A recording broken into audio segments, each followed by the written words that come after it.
తెలంగాణ ఉద్యమంలో నిలబడి కొట్లాడి ప్రత్యేక రాష్ట్రం ఏర్పాటుకి పాటుపడ్డానని తుంగతుర్తి ఎమ్మెల్యే మందుల సామెల్ అన్నారు. అది చూసే కాంగ్రెస్ పార్టీ తనకు టికెట్ ఇచ్చిందన్నారు. యాదాద్రి జిల్లా మోత్కూర్ మున్సిపాలిటీలోని ఆర్యవైశ్య భవన్లో నిర్వహించిన సమావేశంలో ఆయన మాట్లాడారు. ప్రభుత్వం ఇందిరమ్మ ఇండ్లు ఇచ్చినా, రేషన్ కార్డులు ఇచ్చినా నియోజకవర్గంలో ఏ పని జరగాలన్నా తాను సంతకం పెడితేనే జరుగుతుందన్నారు. తుంగతుర్తికి మందుల సామెల్ ఎమ్మెల్యే అని, ఇక్కడ ఎవ్వరి ఆటలు సాగవని హెచ్చరించాడు.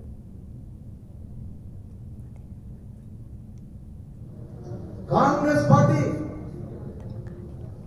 2018 చివరి డిక్లరేషన్, 2023 చివరి డిక్లరేషన్, ఈ కాంగ్రెస్ పార్టీ ఇచ్చిన నినాదాన్ని రేవంత్ రెడ్డి గారు ప్రభుత్వం, ఉత్తమ్ కుమార్ రెడ్డి గారు తూచం తప్పకుండా అమలు చేసి భారతదేశంలో ఉండబడిన 28 రాష్ట్రాలకు ఇది సంకేతం పంపడం జరిగింది.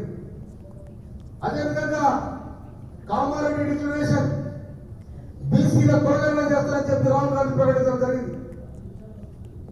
బీసీల కులగణన చేసి వాళ్ళ వాడేస్తారో వాళ్ళకంతా అభివృద్ధిలో కూడా వాడయ్యాలని చెప్పి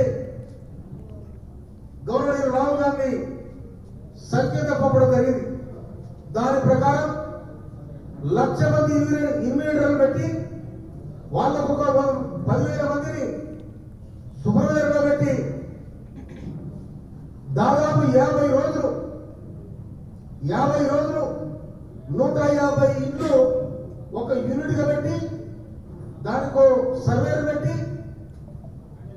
ఆ సర్వేలు రోజు ఒక 10 గ్రామాలు 10 చేయాలి. అదేవిధంగా హైదరాబాద్ కేంద్రంగా అరుంధతి మహాసభలు, బంధు సేవా మండల మహాసభలు ఇవన్నీ కూడా ఈ జాతి కోసం పనిచేసినాయి. అదేవిధంగా గత 30 సంవత్సరాల క్రితం ఎక్కడో ఆంధ్రలో ఇరుముడిలో మందకృష్ణ నాయకత్వంలో ఏబిసిడి వర్గీకరణ కావాలని, మాదిగలు కావాలని దాదాపు 30 ఏళ్ళుగా వాడు కొట్లాడుకుంటూ వస్తా ఉన్నారు.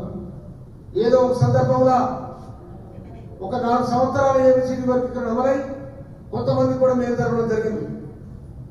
అప్పటి నుంచి ఇప్పటి వరకు అసమానతలకు లేని ఈ మాదిగలందరూ కూడా ఏకదాటిపై ఉన్నారు. కనుక రాను చివరి దశగా 2024 ఆగస్టు 1 నాడు సుప్రీంకోర్టు ఒక తీర్మానం చేయడం జరిగింది. ఏబిసిడి వర్గీకరణ రాష్ట్రాలకు సంబంధించి వాళ్ళే తీర్మానం చేసుకోవచ్చు,